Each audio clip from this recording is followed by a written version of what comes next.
And the difference between eBay and a flea market is basically the difference between a free trading, integrated economy and an isolated economy.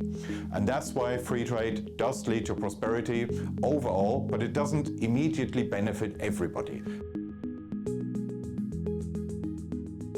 Hello and welcome to today's episode of Niemietz Answers. On this program, we're going to go through some of the most commonly Googled questions on a variety of selected topics. And in this episode, we're going to have a look at one of our bread and butter topics, which is free trade.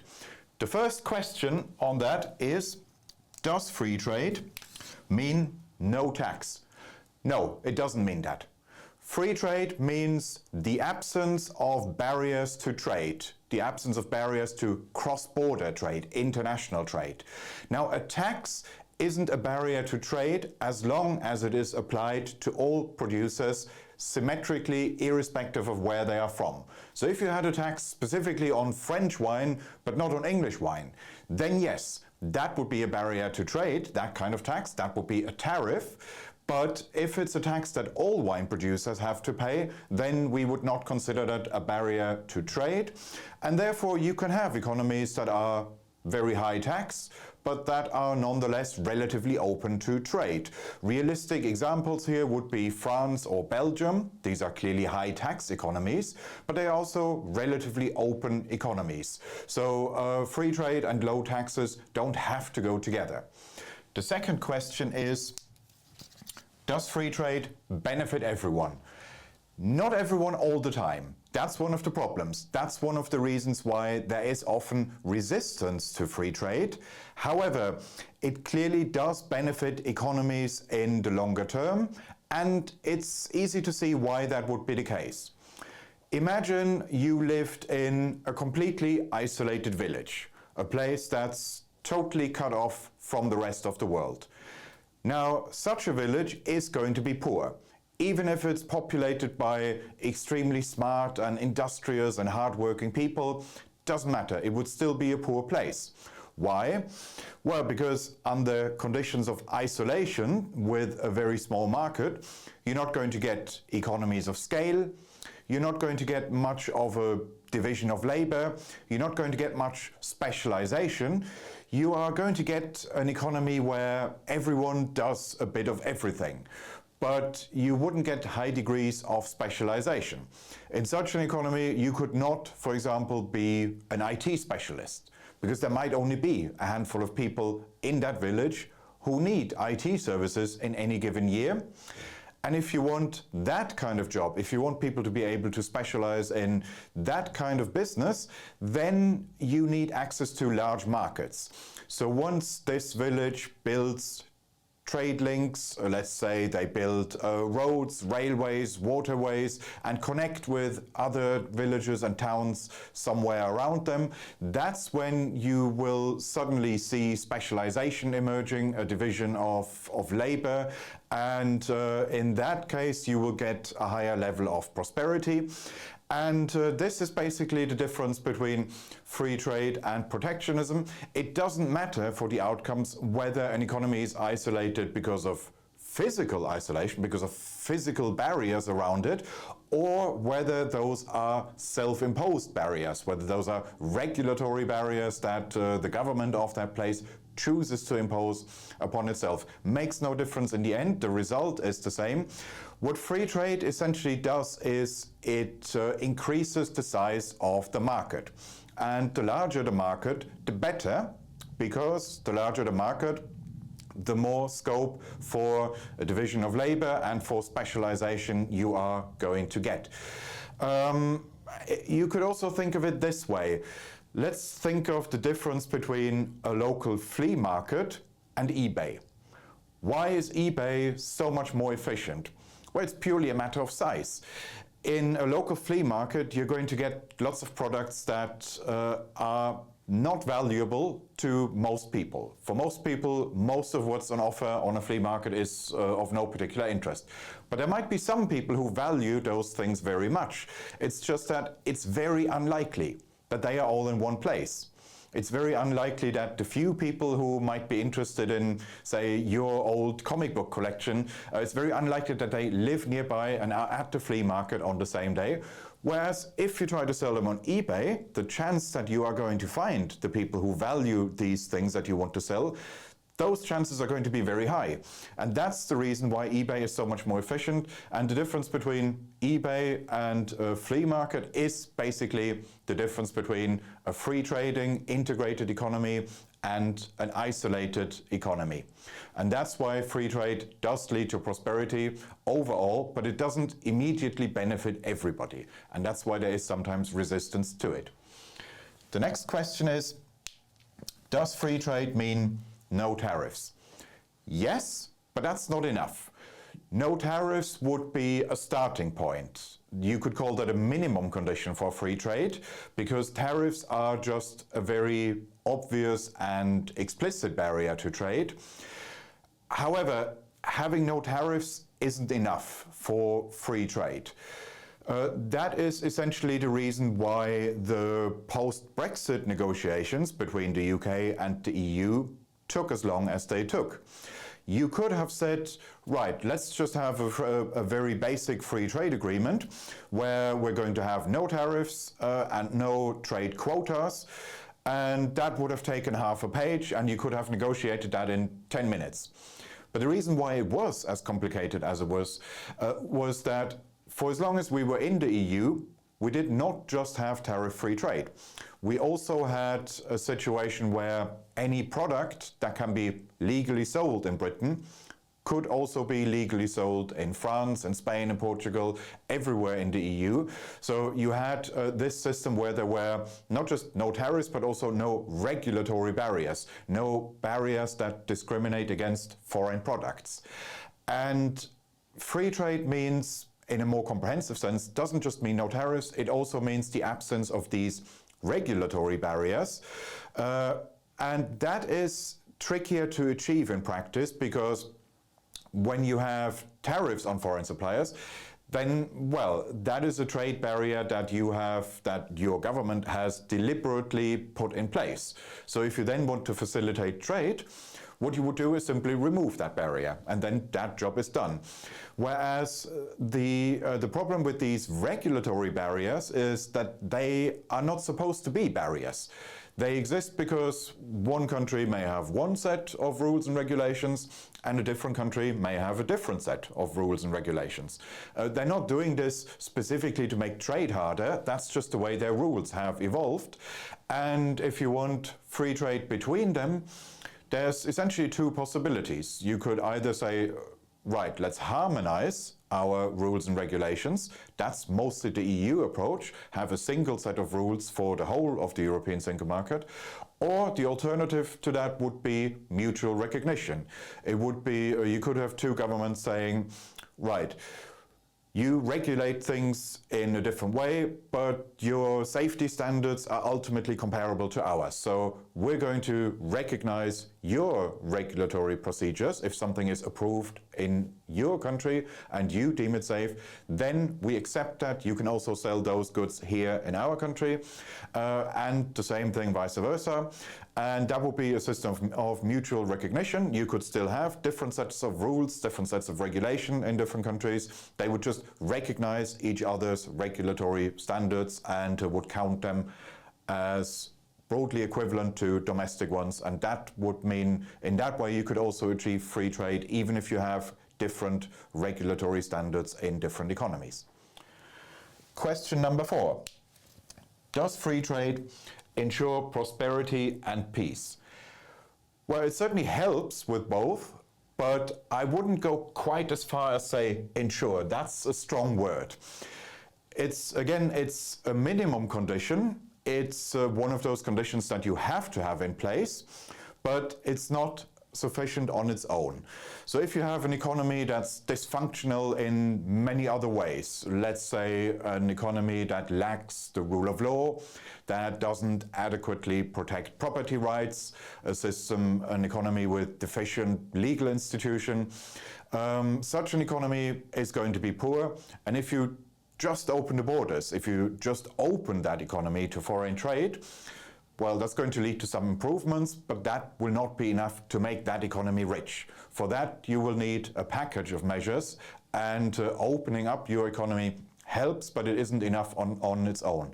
That's why you can find examples of open economies that are nonetheless poor, because it's not a guarantee. It's not enough on its own to have free trade and open economies. However, I couldn't think of a single example of a rich, developed economy that is heavily protectionist. So you need free trade in order to achieve prosperity, but it isn't enough on its own. You need a package of measures, and free trade is certainly one of those. The fifth question is, does free trade cause job loss?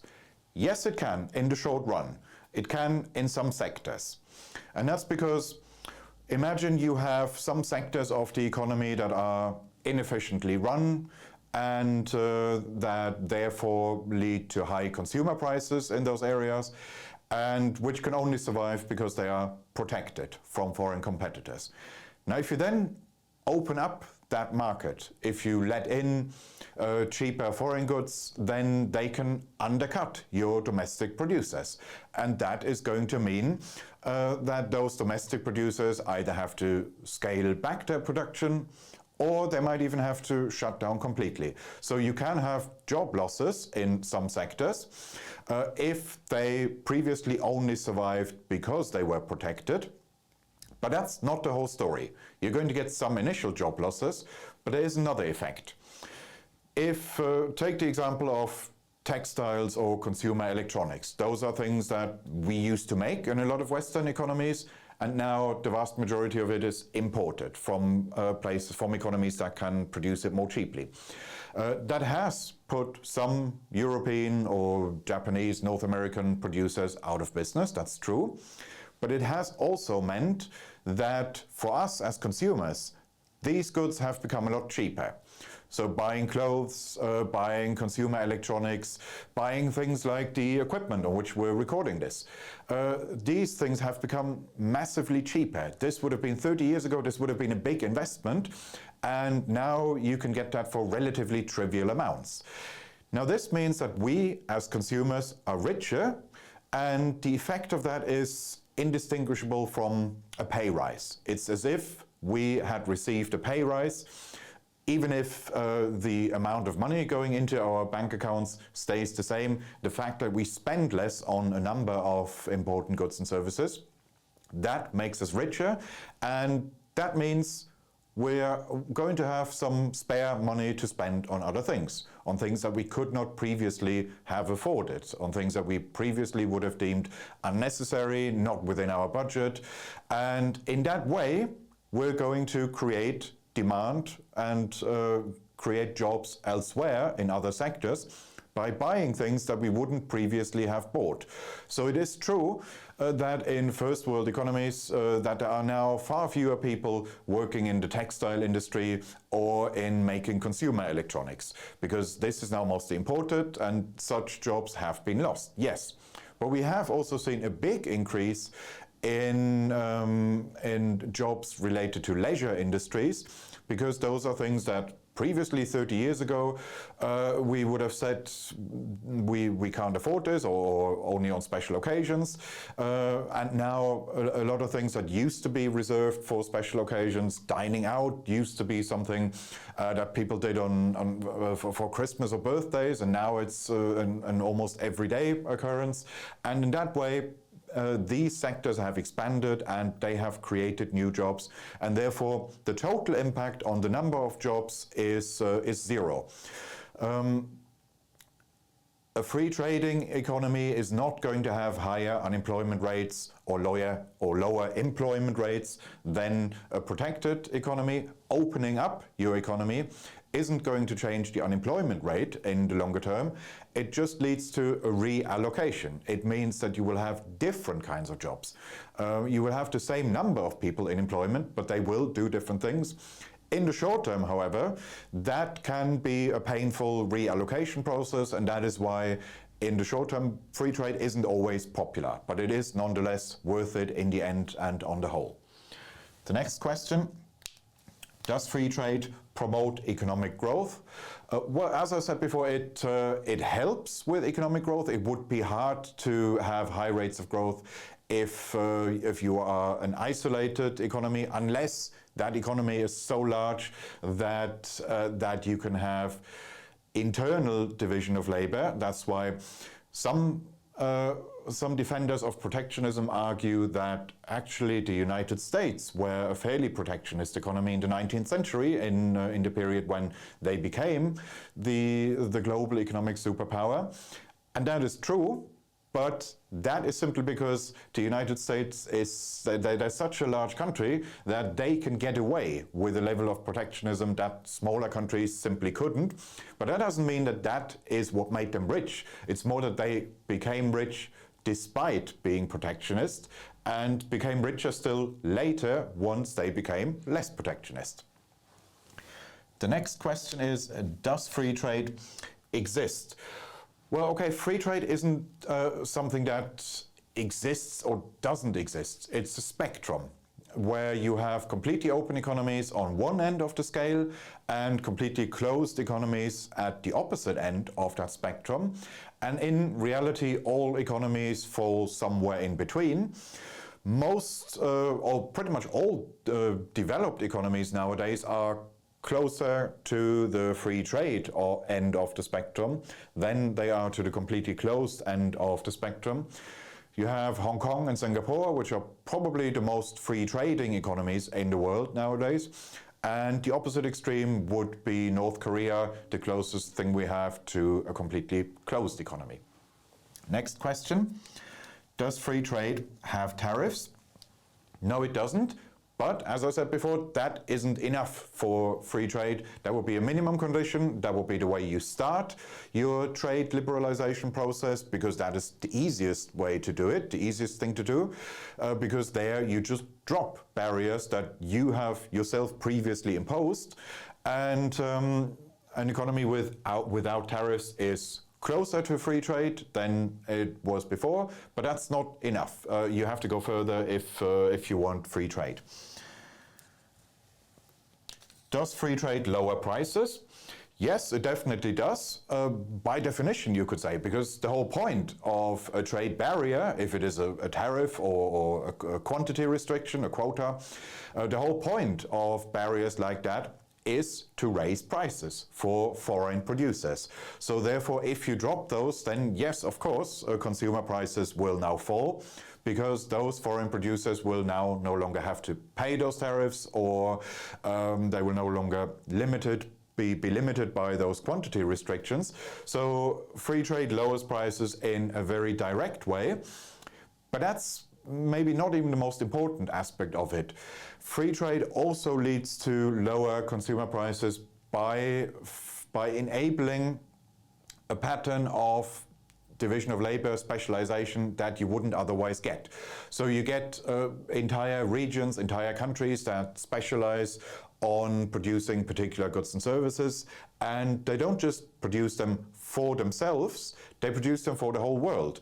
You get, let's say, wine exporting countries like Italy.